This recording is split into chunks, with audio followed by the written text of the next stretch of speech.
This is United Network News with Sunny Galt, Calen, Kimberly Gogan, and our field messengers from around the world. Here's today's real news. Sweden is facing a new wave of gang violence, with over 30 bombings since the start of the year. UNN field messenger Susan reports on the crisis. Hi, this is Susan reporting from Stockholm for UNN. This might look like just another door to you, but there was an explosion here a few nights ago. In fact, it was the second one to wake me up this year. Sweden is facing a new wave of gang violence, with over 30 bombings since the start of the year. In response, the government is fast-tracking a controversial law that allows authorities to surveil children under 15 in an effort to crack down on crime. Even Prime Minister Ulf Kristersson admitted that authorities do not have control over the escalating violence. Criminal networks recruit children as young as 12 for shootings and bombings, openly advertising on digital platforms. Firearm-related murders in Sweden this year are 9 times higher than in the rest of the Nordic countries combined. Concern is now growing that the so-called Swedish situation will spill over across the borders. The problem is obvious, but what is the solution? For UNN, this is Susan reporting from Stockholm. Migrants looking for a better life often find themselves in dangerous and vulnerable situations. Smugglers take advantage of their hope, sometimes trapping them in human trafficking. What starts as a search for safety or opportunity can quickly become a cycle of abuse and exploitation. It's a harsh reality we often see in reports and news, showing just how risky these journeys can be.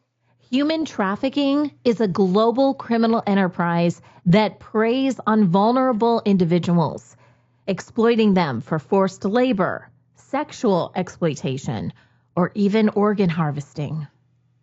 Migrants are particularly at risk due to their lack of legal status and unfamiliarity with their new environment. Without access to support systems or resources, many fall victim to traffickers. The United Nations Office on Drugs and Crime highlights how widespread migrant smuggling has become, with criminals making money by illegally moving people across borders. These smuggled migrants endure life-threatening conditions, such as drowning, suffocation, or exposure to extreme environments, as smugglers treat them merely as cargo. 2 of the most active smuggling routes, Africa to Europe and South America to North America, generate an estimated $6.75 billion annually. However, the full scope of this hidden industry remains unknown, leaving countless migrants at risk. Almost 1 million people have been trafficked across the Mediterranean Sea to Europe in 2015 alone, while an estimated 25,000 people have disappeared or died in the last decade after their vessels sank somewhere between Africa and Europe. As EU nations struggle to cope with a historic wave of migration via perilous land and sea routes, the ruthless trafficking of human cargo across the Mediterranean risks turning these crystalline waters, once the playground for the rich and famous, into a cemetery at sea. Libya ranks amongst the highest in the world for human trafficking, according to the Global Organized Crime Index, due to weak institutions and limited government capacity to combat these crimes. The Libyan government has struggled to identify and prosecute trafficking cases, leaving the true number of victims unknown. A 2023 UN fact-finding mission revealed both state forces and armed groups have committed war crimes, including forced labor, recruitment, and sex trafficking. Migrants are particularly vulnerable, with more than 700,000, mostly sub-Saharan Africans, in Libya as of August 2023, many seeking to cross the Mediterranean. The rise in smuggling has fueled trafficking and other human rights abuses, with reports of migrants being held captive and trafficked to unknown locations. In 2024, Libyan authorities dismantled a trafficking network, but significant challenges remain in addressing these crimes. Libyan authorities have dismantled a brutal human trafficking network operating in the country's southwest. The arrests, including one of the group's leaders, mark a crucial step in the fight against trafficking. The investigation revealed staggering violations against 1,300 migrants. These people were held against their will, tortured and extorted by traffickers for their freedom. Libya has been mired in chaos since the 2011 uprising. With two rival governments and lawless militias vying for control, the country has become a dangerous crossroads for migrants. Smugglers, operating with impunity, have sent hundreds of thousands of desperate souls across the Mediterranean to Europe. While this crackdown is a victory, the fight against human trafficking in Libya is far from over. A new report released in January 2025 by a coalition of humanitarian organizations claims sub-Saharan African migrants and asylum seekers in Tunisia are being detained and sold to Libyan traffickers. The report also claims the European Union has invested millions in funding border guards in Libya and Tunisia in efforts to curb migration, and this funding has been misused to detain, traffic, and exploit migrants, often referred to as black gold.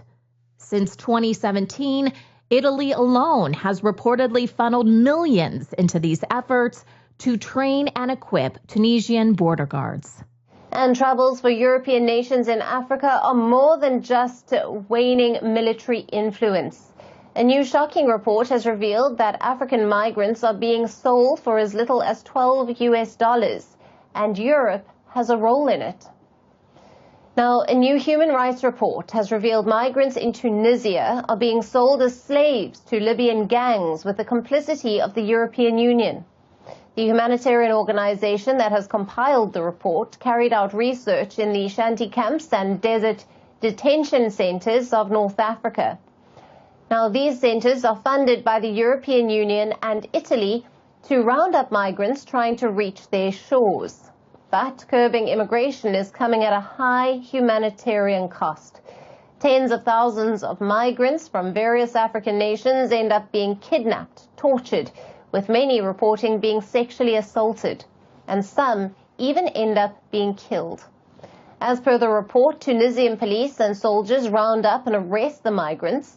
They are then put onto buses, with some of them confined with plastic zip ties, and transported and sold to gangs in neighboring Libya. Some are sold for as low as $12. Women are sold at higher prices due to their exploitation as sex slaves. Many migrants leave their home countries due to social, economic, and political pressures like unemployment, war, and persecution.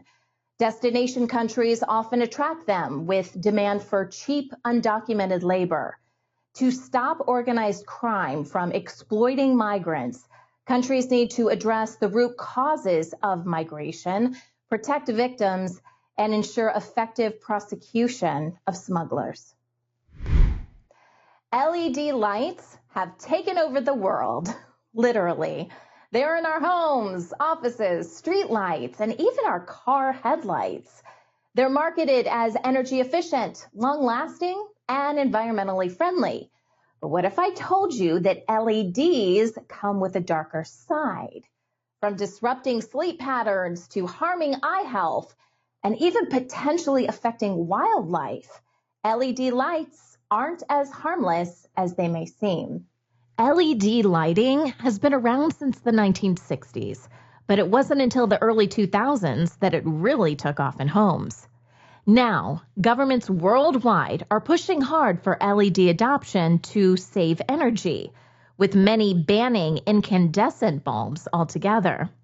The U.S. has phased out most older bulbs, while the EU has been tightening its energy standards since 2009.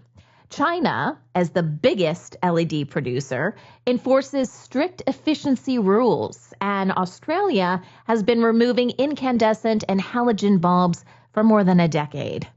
With so many countries banning traditional bulbs in favor of LEDs, you'd think the benefits would completely outweigh the risks, but not so fast. While LEDs are energy efficient and tend to last longer, they come with lots of downsides often overlooked. These LED lights that you probably have in your home are causing you headaches if they are flickering or dimmed. They will cause restlessness. They will also cause anxiety, believe it or not. A light that is being sold pretty much everywhere. As you can see, there's no other types of lights apart from LED lights. And especially these ones here that emit a lot of radiation that you definitely don't want. What you should be looking for is the old-fashioned incandescent lights. All these LED lights are not good for you. Stay away from them at all costs. The main difference between LED lights and incandescent bulbs really comes down to how they create light and the kind of light they give off. Incandescents heat up a filament to produce a warm, red-toned glow that's easy on the eyes and perfect for creating a cozy vibe. LEDs, though, are way more energy efficient because they use a semiconductor to produce light, but they often give off a cooler blue-toned light. This blue light can mess with our sleep and circadian rhythms, something that's even been raised as a concern by psychiatrists in the World Journal of Biological Psychiatry. They warn this blue light disruption could worsen depression, anxiety, and even increase the risks of certain cancers. All right, guys, Rob Workman here with EMS Safety Company, and I'm actually at the customer's house. We're checking out light bulbs, and this is an ERP-Tech, and what we want to do is have the lights here in the 550, 600 nanometers. We want the millivolts to be higher up. We don't want the blue light. Anything in the 450s nanometers is not good. So I'm going to turn on a typical incandescent light bulb here, and let's see what it comes in at. Oh, look at it. It's absolutely gorgeous. That's how, just like a rainbow. Nice flow to it. There's no jagginess to it, no pulsing to it. Well, let's go over here to, let's turn that off. Let's go back to a fluorescent light, see what this does. Okay, look at pulsing. That's flickering in these frequency lanes, and it's a pulse. And this is why our body's an antenna here. Now let's go back over here and put in an LED light bulb. Okay, one of your ones is supposed to save the polar bears, right? So we have current on the pipelines here. We have current on the ground here. Whereas objectional current everywhere. If we have magnetic fields all around the place. And let's turn on the light bulb here and turn this on. And see, that's bad. That was from the fluorescent lights. We all know fluorescent lights are bad. Look at that. So now almost the whole entire thing is focused on that 450, 430, 450 nanometers, millivolts. I mean, this is why people are getting sick. LEDs aren't just sitting pretty in your home. They're everywhere now, from streetlights to car headlights to commercial buildings. While they're handy, they're also creating some environmental problems. Their production and disposal have a significant environmental impact, with a 2010 study in Environmental Science and Technology finding LEDs contain lead, arsenic, and other potentially dangerous substances, making them difficult to recycle. LED lights also add to light pollution outdoors, which is becoming a bigger issue each year.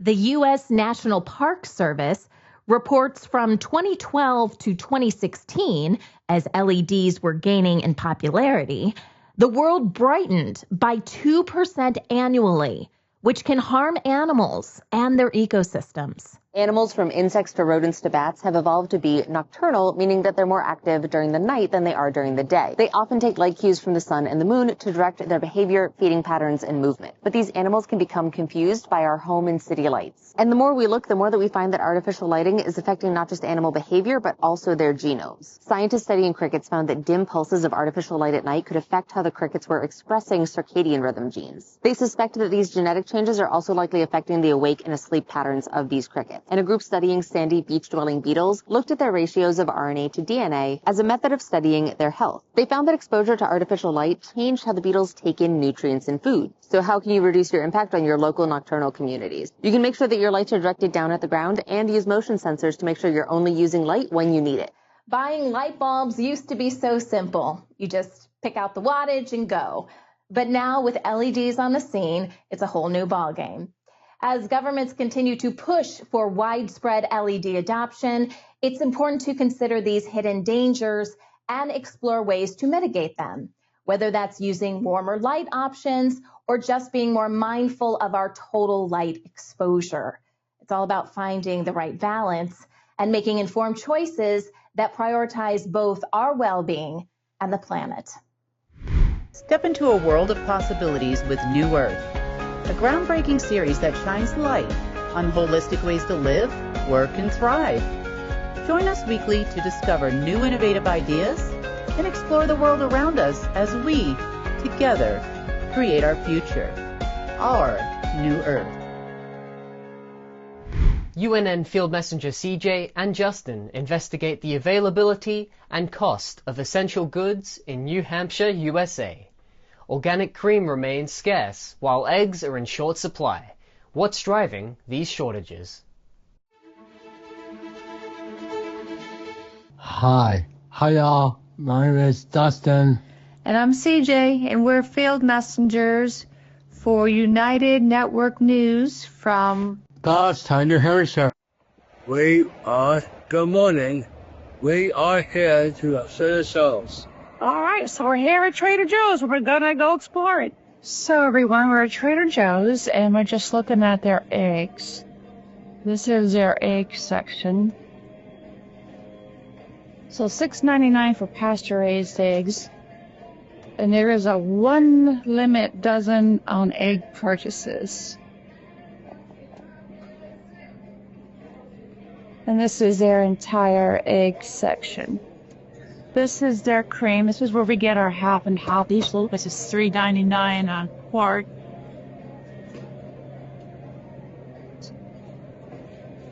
And then non-organic for $3.49. So we are there to Whole Foods. Okay, so we're here at Whole Foods. This is our Whole Foods.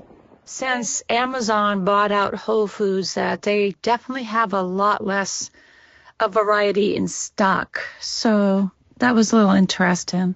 So everyone, this is the egg section at Whole Foods.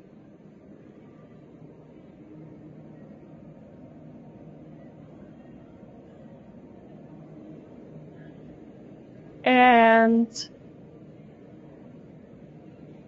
their prices are higher than Trader Joe's, it looks like. So just a little background information. We've been looking at this local market basket, which is a chain in New Hampshire, for the last 3 months for organic cream. So as you can see, there's plenty of butter, but the price is outrageous. We do have some organic cream here. It's quart size, but I am not paying $4.89 when a half a gallon is $7. So here we have a sign that there's a 2 egg cart limit per customer. And this is the eggs that they have. That's it. We're here at the Hannaford Supermarket in Goffstown. And we are on a hunt for cream, eggs, and checking the price of butter. Just checking out the butter first. So here we have non-GMO butter, but it's not organic for $5.99. Grass-fed. So here's our egg situation. You can get organic eggs for $8.69 a half dozen. So, Field Messenger Justin, did you have fun doing this report? Yeah, And what did you think about the situation with the eggs? that's odd to me. It's odd to you? Yeah, it's weird. And so what are we going to go do now? Go home and have some nice coffee. Love and peace, everyone. This is CJ and Justin.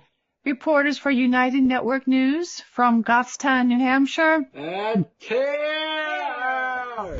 In Missouri, USA, egg prices have increased following a reported outbreak of avian flu, which has led to a local egg shortage. UNN Field Messenger Candace takes a closer look at the issue, comparing egg prices and discovering some surprising inconsistencies. Hello, this is Candace, Field Messenger reporter for UNN, coming to you from Jasper County, Missouri. And the topic today is chickens and eggs. And these eggs were given to a friend of mine who went to a food bank. And they gave him 4 dozen eggs when they claim that there's been so much bird flu that there's not enough eggs to sell them at a reasonable price. So the food banks are overflowing with eggs. The Dollar General stores don't often sell fresh food and eggs, but I found out that in Diamond, Missouri, they do so. Probably because this little town of 900, there you go, Jack, has no grocery store. Whereas other towns that have a grocery store and a Dollar General, the Dollar General does not try to compete by offering fresh food and eggs. What I found out at the Diamond, Missouri Dollar General is that their eggs were selling for only $5 for a dozen. That's more than free, but it is closer to what it was a month ago. Here I am at the grocery store, and I didn't even know that they sold hard-boiled eggs. 6 for $3. Now that's kind of a bargain. That's a real bargain, I guess. And what's grade A eggs per dozen at the grocery store? $9.59. 30 large, grade A, 30 eggs in southern Missouri is $23.39. We know that some chickens get avian flu and that it can be serious. Occasionally it can be transmitted to humans. But when the reporters talk about it, they talk about millions of birds dying. They do not differentiate between the birds who died from the virus and the birds that died because the whole flock needed to be destroyed in case it had contaminated the eggs of the birds that appeared to be healthy. And if thought millions of birds had been killed, why are there extra eggs in the food bank network? Those eggs were Best Buy. So they weren't anything special. One of the cheaper brands they had no choice except for Best Buy. Well, that's been my report about chickens and eggs from Candace, signing off for UNN. Soil erosion is becoming a big problem, affecting farming, water quality, and ecosystems everywhere. It happens when the soil gets washed or blown away, often because of deforestation, certain farming methods, or extreme weather. Protecting our land is essential, and one solution that's showing a lot of promise is prairie strips. Prairie strips are often known as buffer strips, vegetative strips, and terraces. Whatever you call them, they're great for the environment. These strips, 30 to 120 feet wide, are rows of native plants placed in crop fields, often in areas with low yields and high runoff. They help improve soil health and protect fertile fields from heavy rain and storms, which are becoming more frequent. Research shows converting just 10% of a corn or soybean field into prairie strips can reduce soil erosion, lower nutrient pollution, store carbon, and provide habitat for pollinators and birds. In Iowa's fertile fields, surprising bursts of color. Prairie flowers and grasses, deliberately grown in what are called prairie strips. It's therapeutic. Paul Muggy put one in his wheat field. This is what Iowa used to look like. Yeah, all of Iowa. And there's less than 1% of the land that's left in prairie. 20 years ago, Iowa State's Lisa Schulte Moore started planting this idea with farmers to improve the land. Farmers thought, that's an interesting idea, but no thank you. How hard was it to convince them to do this? What we had to do to begin to convince them is show them the data. Her data shows converting 10% of a field to prairie strips can reduce soil erosion by 95% and fertilizer runoff as much as 90%. The real power in all this beauty lies in what you can't see, underground in the complex root system of the prairie. The roots stabilize the soil and keep fertilizers from going into streams, which flow into the Mississippi River and eventually pollute the Gulf of Mexico. So if you want Gulf shrimp, you want prairie strips. For farmer Nathan Anderson, it is paying off. We're entrusted with this land for a short period of time. It's our opportunity to care for that, and it's our opportunity to care for the communities that are downstream from us as well. According to Iowa State University, prairie strips vary in width to handle different water flow levels. Wider strips are placed where more water flows downslope, while narrower strips work where less water flows. The type of plants used also matters. For example, exotic grasses like smooth brome and Kentucky bluegrass are common in the U.S. Corn Belt, but have weak stems that flatten in heavy rain. These are better for waterways designed to direct water while reducing erosion. Native tall grass prairie plants like Indian grass, big blue stem, and wildflowers have stiff stems that hold up better in heavy rain.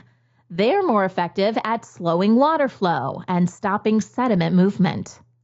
Prairie strips do a great job interacting with more of the water that's moving across the field because they're laid across the slope of the field. So all the water that might be running down a slope can come across through that prairie. The prairie roots are deep and the prairie plants have stiff stems. They stand up against that. In a waterway, the idea there is to protect your erosion. So you want grasses that lay down and let that water run over the top. But in a prairie strip, you want it to interact. And so it's a different type of a way to slow water down, and slowing water down is the best way to save soil. Prairie strips are a great way to support pollinators, which have been struggling due to habitat loss, pesticides, diseases, parasites, and changing weather patterns. These strips give pollinators the food and shelter they need to cope with environmental challenges. Research shows fields with prairie strips have more diverse and abundant pollinators compared to areas without native plants. Grassland birds, which are declining globally due to habitat loss from agriculture, also benefit from prairie strips. Research reveals prairie strips increase bird activity on farmland, even aiding some grassland species of conservation concern. However, they are not ideal for area-sensitive species like bobolink and Henslow's sparrow. To truly support grassland birds, larger patches of grassland habitat are necessary. Future research should focus on whether these larger areas can balance agricultural production with biodiversity, or if they need to be managed specifically as conservation reserves. Hi, this is Dr. Mercola in Bismarck, North Dakota with regenerative agriculture pioneer Gabe Brown. and we're in the pollinator section of his farm, and he's going to explain that to us. So one of the things that we think is critically important to a healthy ecosystem is having a home for all the pollinator insects and the predator insects. You know, so often in production agriculture, farmers focus on killing a pest. But what they don't realize is that for every species out there that's a pest, there's 1,700 that are beneficial. So why not provide a home for all the beneficial ones and let them take care of that pest? So what we have here is 4 acres of land that we seeded back to species that would attract pollinators, plus it'll attract the predator insects. We have not used a pesticide on our operations since before the turn of the century, you know, as far as spraying a crop for pests. The reason we don't have to do that is we have paddocks on our operation that are a home year-round to all those beneficial insects. Now, another thing we've done on our operation is we've formed an agreement with a local apiary. They bring bees in during the summer months. The bees then obviously make honey, but besides that, they pollinate all of our cash crops, those that need pollinating. Prairie Strips qualify for federal and state cost share programs, helping farmers cover costs of $28 to $39 per protected acre each year, according to the University of Iowa Extension and Outreach. The Conservation Reserve Program, managed by the United States Department of Agriculture, has boosted the use of prairie strips in recent years, with new incentives aiming to expand adoption. Prairie strips may be small, but they bring huge benefits, like better soil conservation, improved nutrient retention, more wildlife habitat, and long-term boost to the productivity and sustainability of farmland. Just a little can make a big difference. Are you ready to change the world? Take the next step and join our weekly Field Messenger meetings. Learn more at unitednetwork.earth. I am United Network News, and so are you.